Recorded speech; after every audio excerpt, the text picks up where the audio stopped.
Don't worry. Okay, thank you. You're welcome.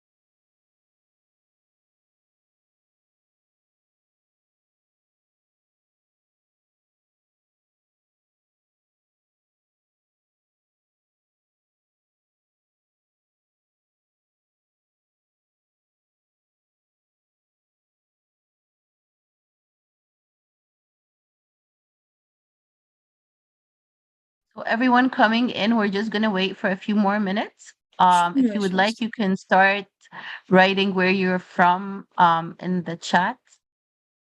Okay.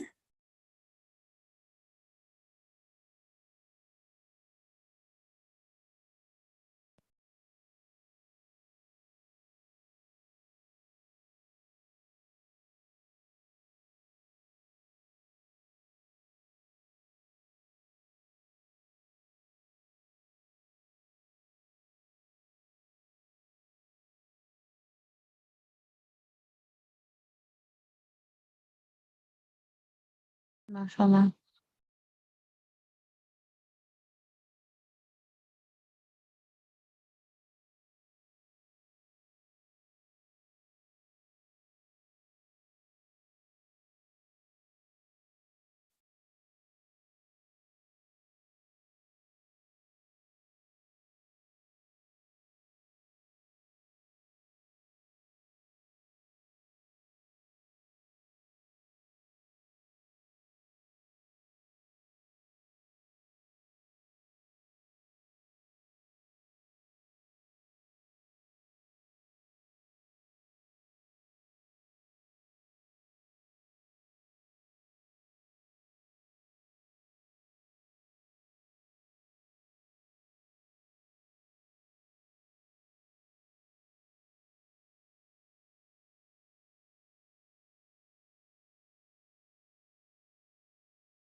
I think we should start, and Yeah. as people come in, inshallah they'll join Okay, from sure.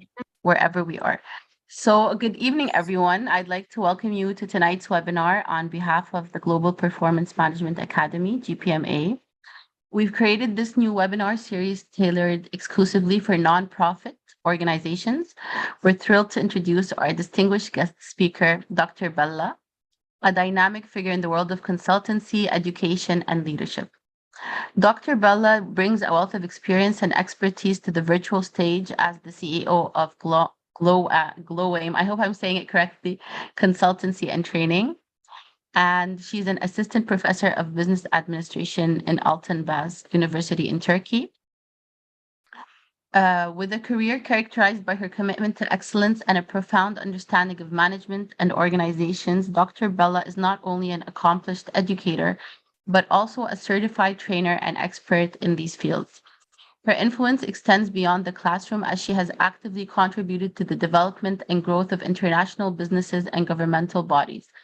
Notably, she's also been a trainer to the leadership team of Dar Petroleum in South Sudan and the Ministry of Petroleum of South Sudan, which is, I believe, a great testament to her far-reaching impact. Her global reach is also exemplified by her role in conducting specialized training programs on process management for the National Oil Corporation of Libya in 2021. In this webinar, you'll have the unique opportunity to glean insights from her extensive experience and expertise As Dr. Bella delves into key topics that are pivotal for nonprofit organizations, including coopetition, fund development, and filling service gaps. To quickly go over the webinar format, Dr. Bella will have the floor till 8:45, during which you can participate via the chat box. If you have questions, feel free to write your questions in the Q&A section. And inshallah, Dr. Bella will try to answer as many as she can during the last 15 minutes of our hour. And if you're interested in receiving a certificate for your attendance, you will receive a link tomorrow via email to register your name for that. So having said that, I wish to delay you no longer, and I have the pleasure to invite you, Dr. Bella, to commence. Thank you very much, Farah. I highly appreciate all the contributions in the introduction session. Thank you very much, everybody, to join us for today's share session. I just need to do this. Okay. Mr. Ahmad, I would like you to share the slides in the screen mode. Okay, that's fine. Can you please make it as a screen share so that I can be able to this? Okay, thank you very much. Hello, everybody. I think Dr. Farah already introduced me so much. I don't need to introduce that much by myself. Let's quickly come to the point, which is the topic of today, the entrepreneurship. Normally, we talk about entrepreneurship, we talk about for the profit organizations, we talk about non-profit organizations, we talk about government organizations. So basically, when we talk about Coopetition and non-profit organizations, I just wanted you to introduce first to the topic. Now, this topic is basically have been taken from the third sector, or which we called the development sector, or which we called public administration sector. Now, in third sector, we have three sectors generally in every economy. The first is the government sector. The second is the profit organizations. And the third sector, which is called non-governmental or non-profit or not-for-profit organizations, are all included. So what is the purpose of non-government organizations? I would like, Ahmed, can you please go to the second slide? The non-profit. Thank you. So the basic purpose of the non-profit organization is the welfare of the civil society. Now, because there are charitable organizations, there are many kind of non-profit organizations. Some are working for religious purposes, some are working for free education, some are working on the necessities, some are working on the health sector. So you just name it. The second question that comes to this sector is that why even we need this sector?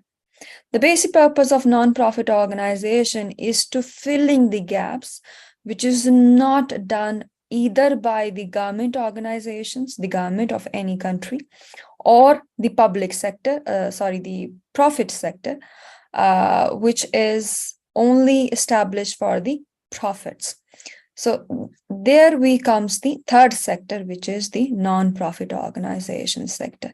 So all these two organizations sometimes are not able to fill these kind of gaps. That is for we need the non-profit sector or non-government sectors.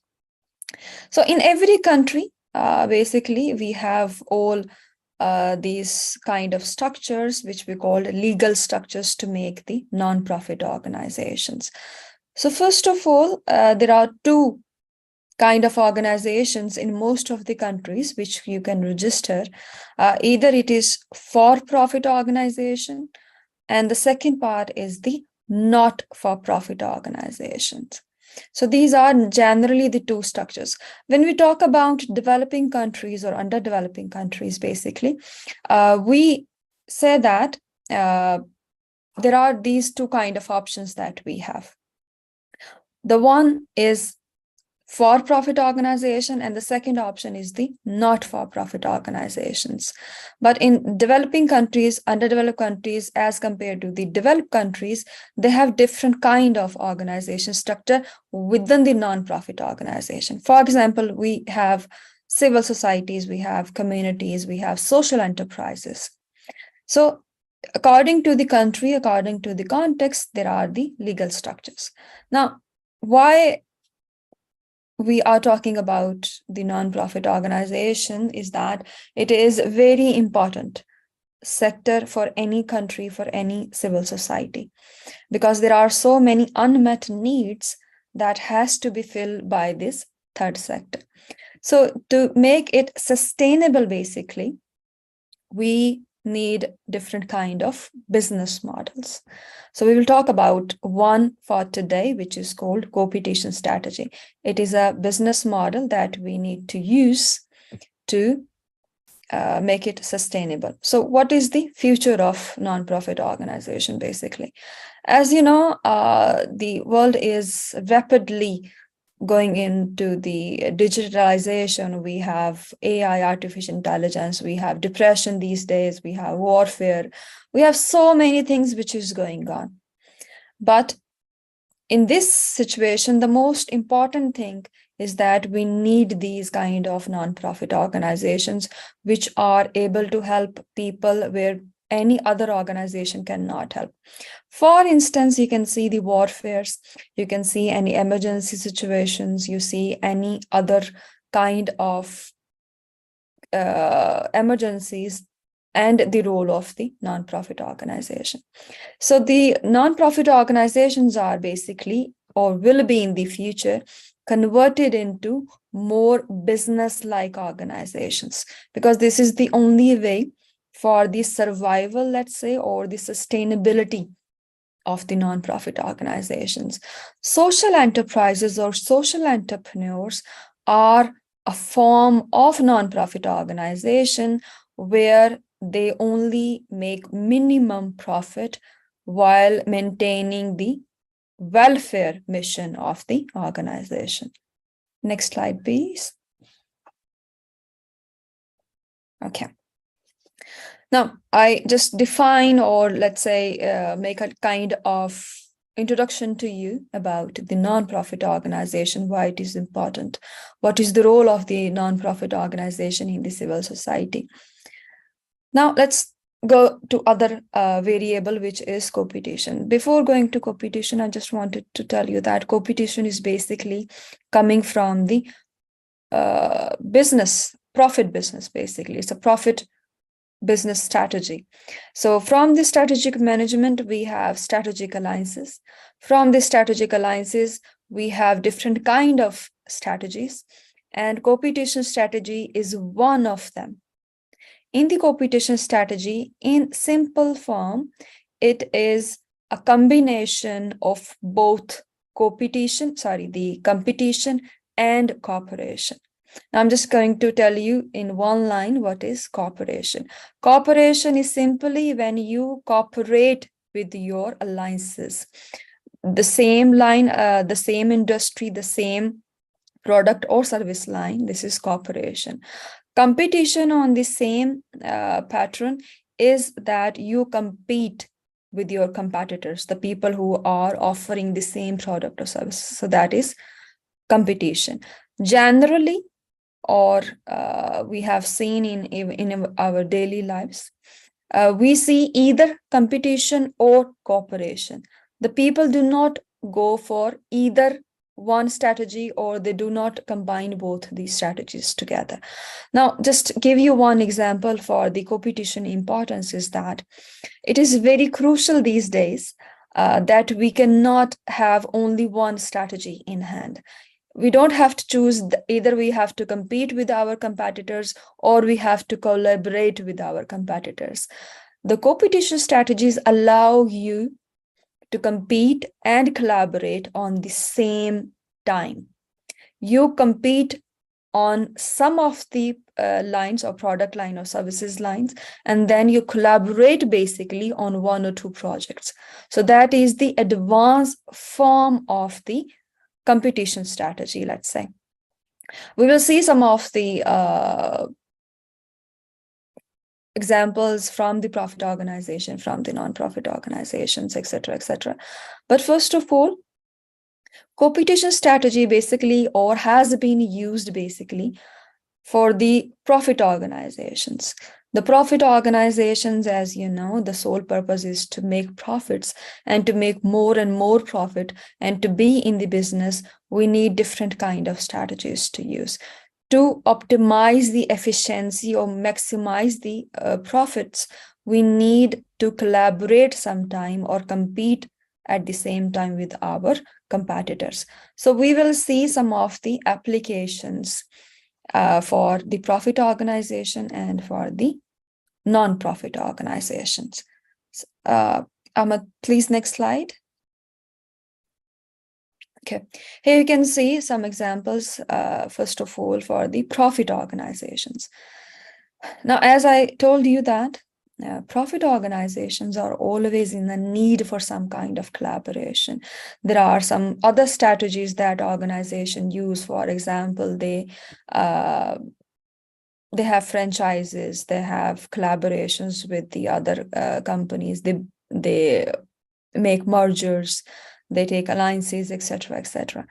So instead of going to these strategies solely for the purpose of collaboration, we introduce the new strategy, which allows you to have the both of them together and maintaining your own entity as a mission or vision.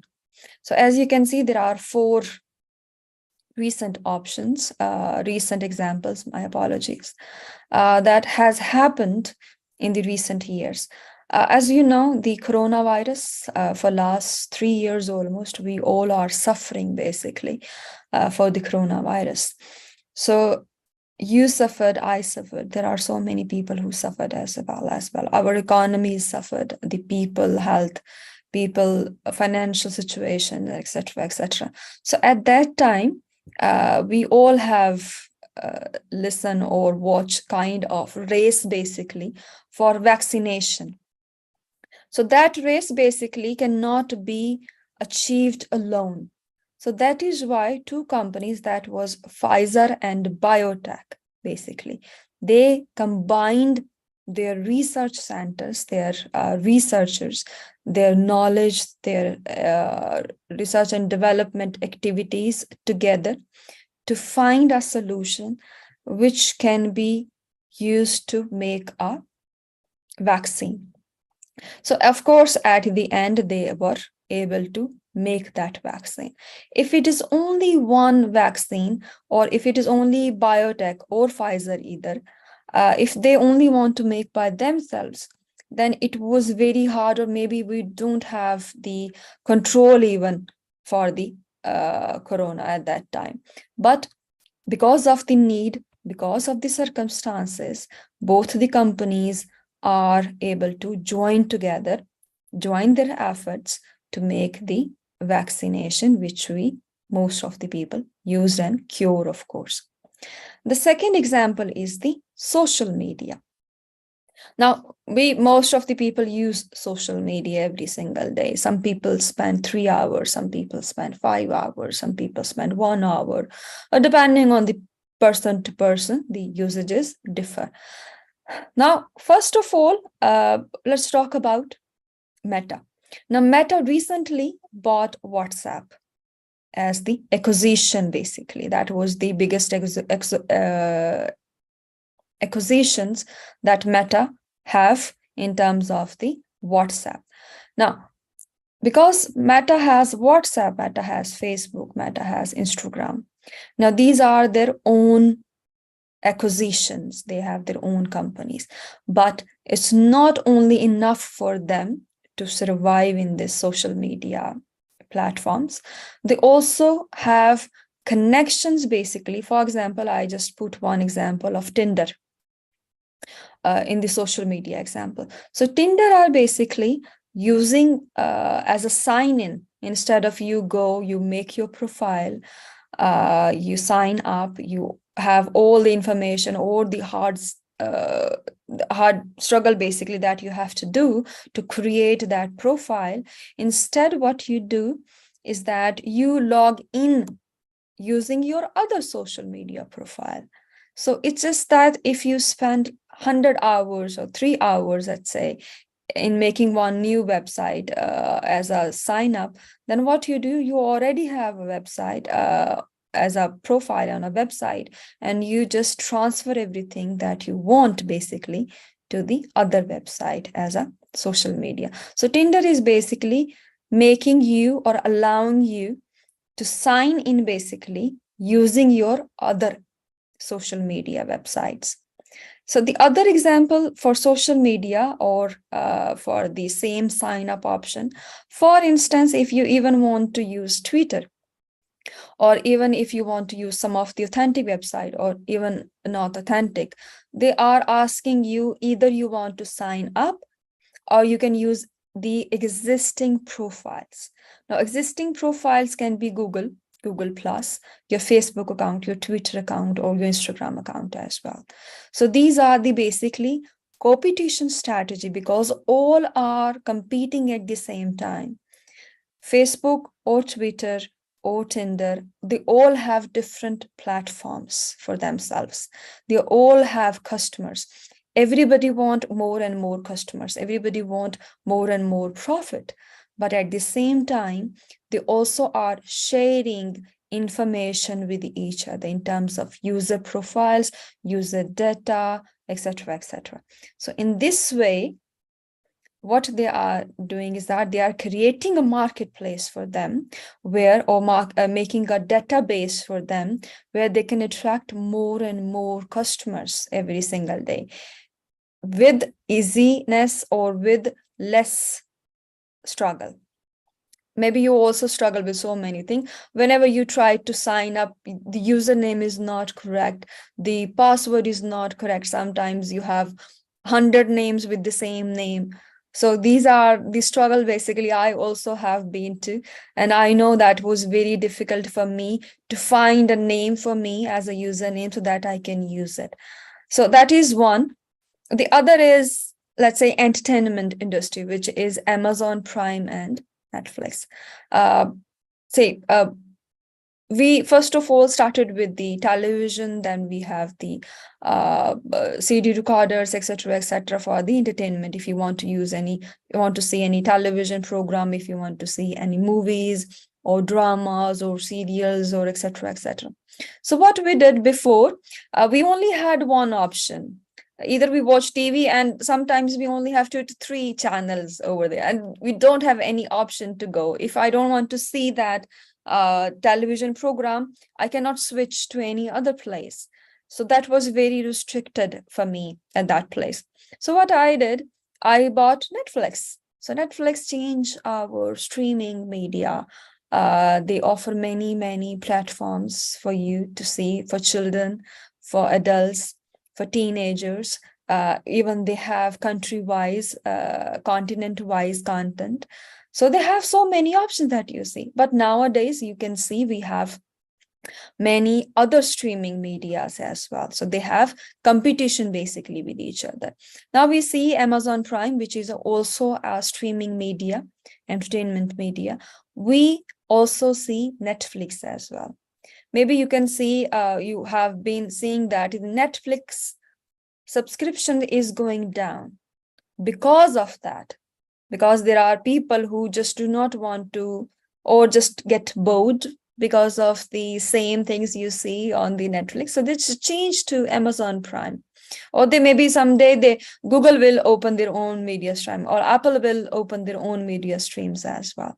So what both Amazon and Prime and Netflix did is that they collaborate with each other on the user information. So the user is basically, that is called one of the Amazon Web Services main customers. So in that area, they are collaborating with each other, but does not mean they are not competitors at all. They are competitors. They have their own customer range. They have their own contents. They have their own streaming as well. But to be benefited from the same thing, they shared some of the projects together. It can be one project, it can be more than one project as well, so depending on the organization to organization. Then the last example, of course, there are many other examples. These are the recent example I found. So I just put these examples over there. So the next example could be the Amazon marketplace. And maybe there is another example in the same context, which is Walmart grocery store. That is the biggest grocery store in America. So they also have almost the similar things. They acquire some of the stores, grocery stores. They are acquiring still, and they're also competing with the other 4 main grocery stores in the USA. Here, Amazon, what they did, they are basically, as you know, Amazon is one of the biggest online shopping store. You can just go in the e-commerce sector, you can just go buy anything. And even during the pandemic, basically, what they did, they make as much as profit as they can due to the lockdowns and everything. So what Amazon did is basically they make collaborations, meaning competition with their smaller vendors, sellers, or wholesalers or warehouse sellers as well, so that they cannot distract basically in terms of the need. So they are basically collaborating with all these people so that they can make a marketplace for everybody who is in the e-commerce industry. So these are basically the examples I found. There are many other examples as well. I told you, for example, Google and Apple. There are Sony and Ericsson, that was older one. So even you can see around you, there are so many people. For example, if you go to a coffee shop, and they also provide some other things to you as well, but doesn't relate it with each other. But at the same time, they are basically making the accessibility to the customers. Now we will see some other examples from the nonprofit sector. Ahmed, next slide, please. So now we will move to the nonprofit sector. My contribution to this Coopetition strategy is that I am applying the Coopetition strategy from the profit organizations to the nonprofit organization, basically. So that is my contribution in this area, because profit organizations are not only the organization which need strategies. We also need strategies in our nonprofit organization as well, because it is becoming very difficult for the nonprofit organization to retain their sustainability, to retain their mission or vision, and to work basically due to different reasons. We will see the different reasons why nonprofit organizations are basically struggling these days more, let's say. They were struggling, of course, before, but they are struggling more and more these days. So the second thing is that how nonprofit from sub-sector engage in in competition relationships, and we know very little about them. So when we know very little about them, it is not very common for us to understand that even the nonprofit organization can also have the competition strategies here. For the nonprofit organizations, we have different kind of organizations. We have some organizations which work on only emergency services. We have organizations which are working on health sector. Even under health sector, there are many organizations who work with women and children. There are many organizations who work on the malnutrition. There are some organizations who work with the organ transplantation, etc., etc. So when you say subsector engagement in competition relationship, it means all the organization, even within the same sector, even from the diverse or subsection, for example, health sector. So health sector as a general, and health sector organizations which are working on women and children, children malnutrition, or women pregnancy or delivery, or any other human organ transplantation, or providing mobile services to the people. So these all are basically working under the health sector, but working separately on their mission and vision as well. So these are called the subsector organizations, basically. So the basic purpose of the nonprofit organization is to make their fund development, because the only line that makes them sustainable is the funding, basically.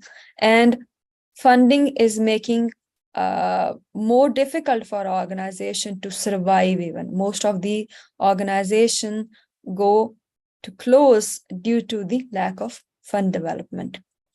Next slide, please. Now we will see in Coopetition on the nonprofit organization, we will see two kinds of Coopetition strategies that organization use basically in their organization. The first one is the forced Coopetition, and the other one is the free Coopetition. Now, forced Coopetition simply means you have been forced anyways to make a collaboration in terms of Coopetition. Now, I here put three examples basically.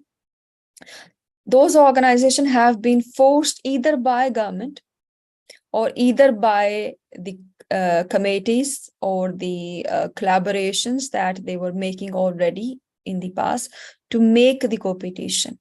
Sometimes the government basically, which is in the first example, the Italian consortium of theaters, it was announced by the Italian government to make the cooperation or competition together, to make the Coopetition strategies together.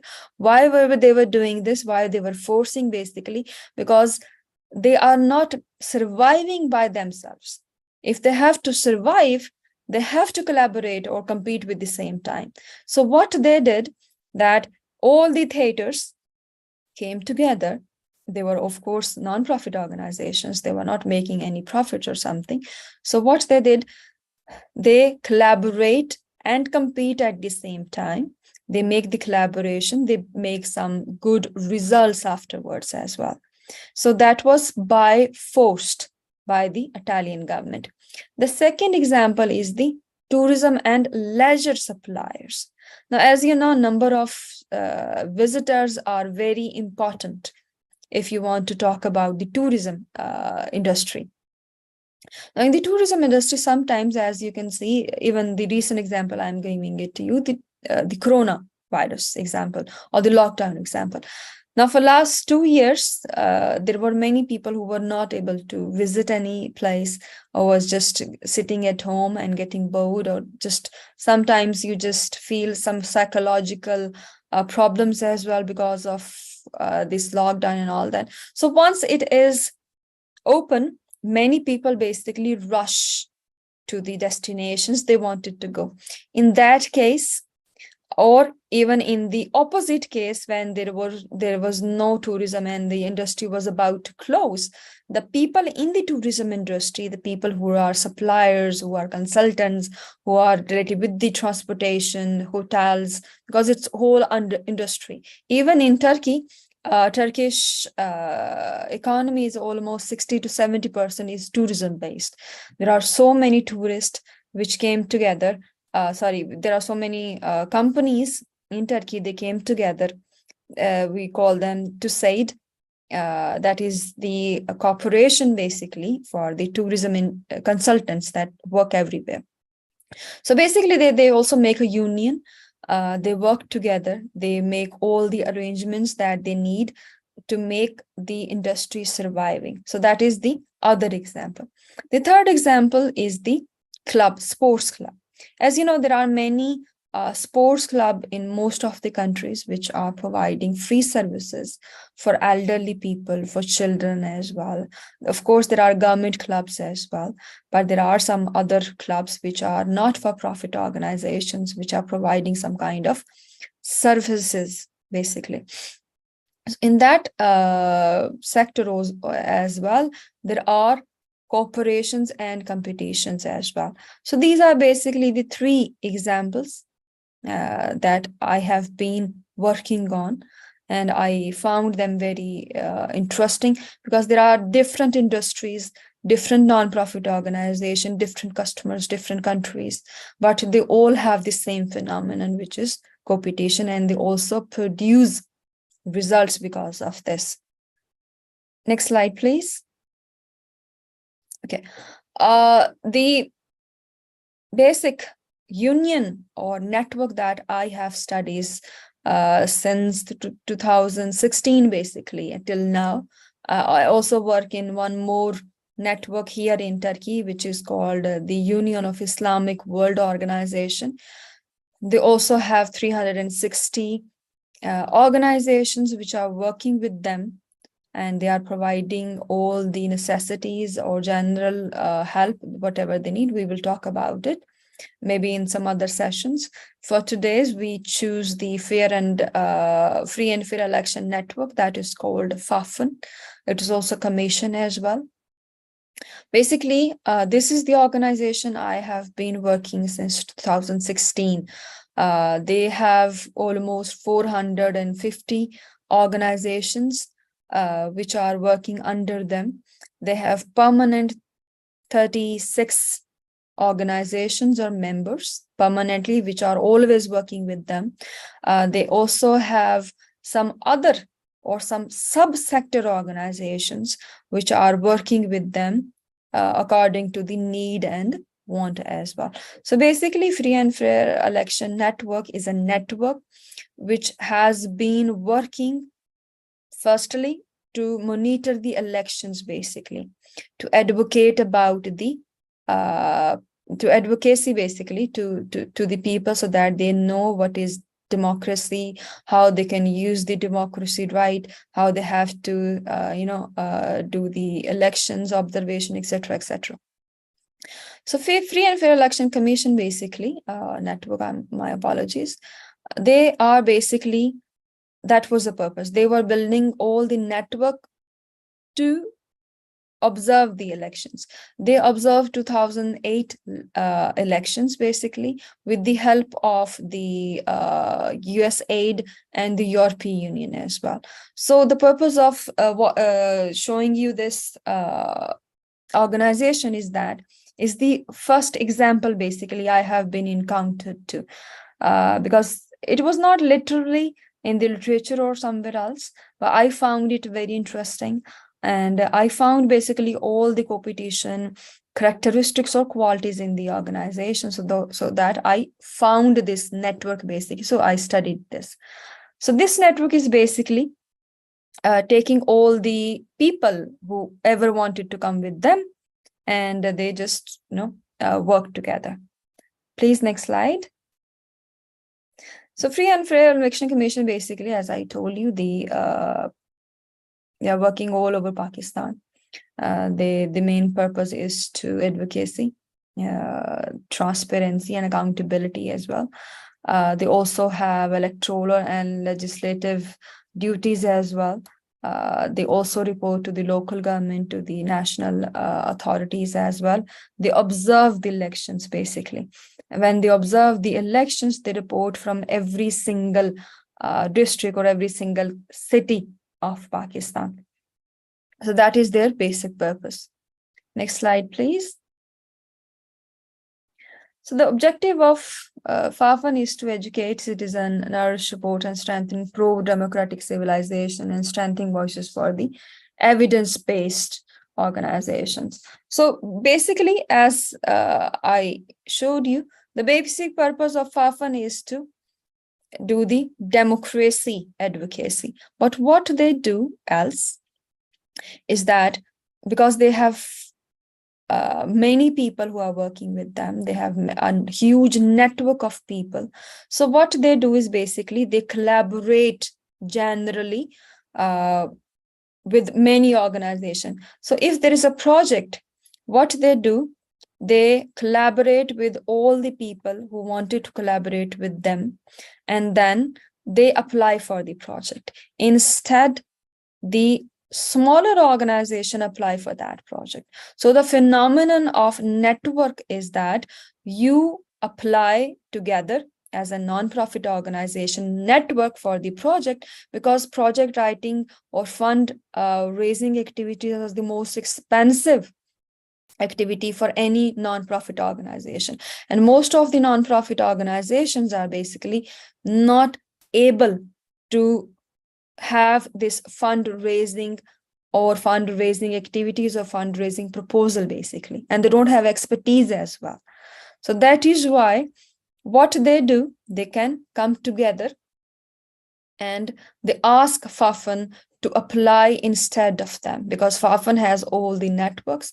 So what Fafan do is basically Fafan apply for that project. When they get the project, what they do next is that they ask all the organization to compete with each other again. So they have all the project that they wanted to achieve, and then they ask the people so that they also have a fair share. So first of all, you all together make a pie, and then when you get that pie or you made that pie, then you compete for your share basically as much as you can. Next slide, please. Okay.